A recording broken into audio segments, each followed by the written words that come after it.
আমি আমার আলোচনার শুরুতে সূরাতুল বাকারার একটি আয়াত তেলাওয়াত করেছি, 129 নম্বর আয়াত। এই আয়াতটি বেসিকলি আল্লাহ রাসূল সাল্লাল্লাহু আলাইহি ওয়া আলিহি ওয়াসাল্লামের জন্য সাইয়েদনা ইব্রাহিম আলাইহিস সালাম দোয়া করেছিলেন মক্কার ধুধুমরু প্রান্তরে।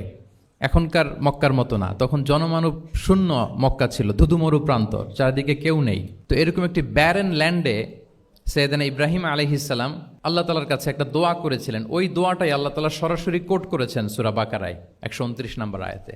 এবং সেখানে তিনি বলেছেন, রব্বানা ওয়াবআথ ফীহিম রাসূলাম মিনহুম ইয়াতলু আলাইহিম আয়াতিকা ওয়া ইউআল্লিমুহুমুল কিতাবা ওয়াল হিকমা ওয়া ইউযাক্কিহিম ইন্নাকা আনতাল আজিজুল হাকীম।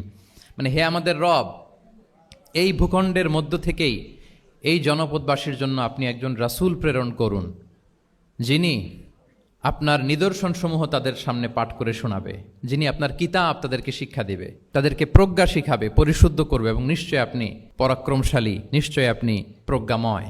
এই দোয়াটি ছিল সাইয়েদনা ইব্রাহিম আলাইহিস সালামের, এবং রাসূল সাল্লাল্লাহু আলাইহি ওয়াসাল্লাম আগমনের প্রায় 2500 বছর আগে ইব্রাহিম আলাইহিস সালাম এই দোয়াটি করেছিলেন। 2500 বছর আগে, যখন কেউ ছিল না মক্কায়। মক্কা ওয়াজ এ টোটালি ব্যারন ল্যান্ড, কোনো গাছপালা ছিল না, কিছু ছিল না। সেই দোয়া আল্লাহ তাআলা কবুল করেছিলেন।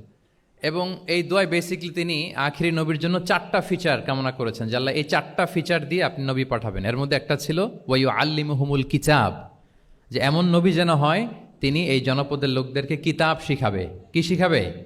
কিতাব। ওয়া ইউআল্লিমুহুমুল কিতাব, তার মানে রাসূল সাল্লাল্লাহু আলাইহি ওয়াসাল্লাম তিনি যে শিক্ষক হয়ে আসবেন, তিনি যে আল্লাহর কিতাব পৃথিবীবাসীকে শোনাবেন, তেলাওয়াত করে শোনাবেন, শেখাবেন।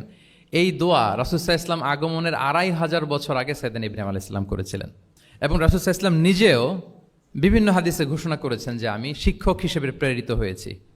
ওয়া ইন্নামা বুইসতু মুআল্লিমান, আমি এই পৃথিবীতে শিক্ষক হিসেবে এসেছি।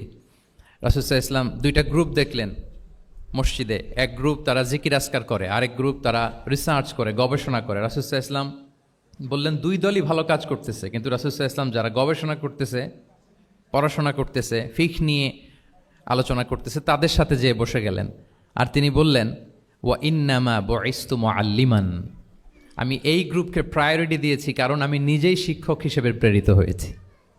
তারা অজ্ঞদেরকে শিক্ষা দিচ্ছে, জাহেলদেরকে, যারা কিছু জানে না, জ্ঞানের ছোঁয়া যাদের মধ্যে লাগেনি, এই গ্রুপ তাদেরকে এনলাইটেন করছে, আলোকিত করছে। ফলে আমি তাদেরকে প্রায়োরিটি দিলাম, তাদের সাথে বসে গেলাম। ওয়া ইন্নামা বুইসতু মুআল্লিমান, কারণ আমি পৃথিবীতে শিক্ষক হিসেবে প্রেরিত হয়েছি। তাহলে ইব্রাহিম আলাইহিস সালামের দোয়ার ফসল তিনি। হি কেম এজ এ টিচার, কারণ ইব্রাহিম আলাইহিস সালাম দোয়া করেছিলেন আল্লাহ এমন নবী পাঠাবেন যিনি ইউআল্লিমুহুমুল কিতাব, এই জনপদের লোকদেরকে কিতাব শিখাবে। এবং রাসূল সাল্লাল্লাহু আলাইহি ওয়াসাল্লাম নিজেও বলেছেন আমি শিক্ষক হিসেবে প্রেরিত হয়েছি।